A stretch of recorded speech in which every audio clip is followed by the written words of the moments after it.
கரண்டி, அதுக்கப்புறம் பாத்ரூம்க்கு யூஸ் பண்ணுற லிக்விடு எல்லாமே மீஷோவில் தான் ஆர்டர் போட்டிருந்தேன். கம்பேரபிளி அமேசான் விட மீஷோவில் வந்து இந்த மாதிரி ஐட்டம்ஸ்லாம் ரேட் கம்மியாக இருந்தது. ஸோ அதெல்லாம் வந்ததுனால அதுவும் அரேஞ்ச் பண்ணிகிட்டு இருந்தேன். இரும்புக்கல் யூஸ் பண்ணி ரொம்ப நாள் ஆச்சு. நாங்கள் எப்போயுமே ஓசிலேயே தோசைக்கல்லை வாங்கி சமாளிச்சுட்டு இருந்தோம். ஏன்னா எனக்கும் தம்பிக்குங்கிறதுனால. இன்றைக்கி அம்மாலாம் வந்ததுக்கப்புறமா தோசைக்கல் வாங்கவும் முடியல அந்த அக்காட்ட. சரி இரும்புக்கல் இருக்கேன்னு சொல்லி ட்ரை பண்ணால் சுத்தமாகவே வரல.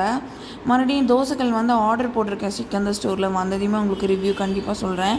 இங்கே வந்ததுலேருந்து நார்மல் பர்ச்சேஸோட ஆன்லைன் பர்ச்சேஸ் ரொம்ப அதிகமாகிடுச்சு. எனக்கே ஓவராக தான் தெரியுது. பட் எங்கே வாங்குறதுன்னு தெரில. இங்கே எல்லாத்துக்குமே வந்து உடுமல்பேட்டை தான் போகணும்.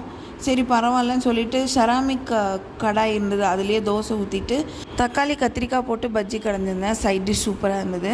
போன வீடியோவில் இந்த பாக்ஸோட ரிவ்யூ சொல்கிறேன்னு இருந்தேன். அம்மா கொஞ்சம் ஃப்ரூட்ஸ் வாங்கிட்டு வந்திருந்தாங்க. அதுவும் கீரை எல்லாம் வச்சு பார்த்தா ரொம்ப நல்லா இருந்தது. இதனோட டீட்டெயிலான வீடியோ நெக்ஸ்ட் வீடியோவில்